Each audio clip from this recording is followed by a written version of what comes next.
Geoff Lawton here, and I've got an overview for you from the Green in the Desert Project 2 in Jordan.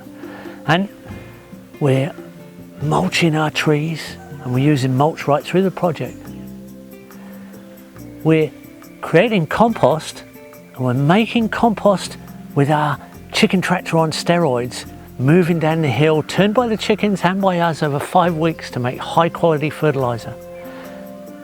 We're using our reed beds from our showers and from our kitchen, and it's given us all that extra water for crops and trees and even nursery. Our food forest is evolving, and it's now getting towards a nice shady, mature food forest system of a classic desert situation.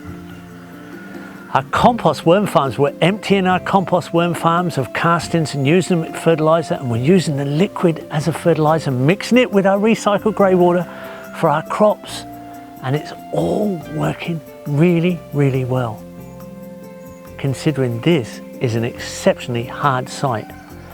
We've just had Tom Kendall teach a PDC, and we've been finishing all our infrastructure.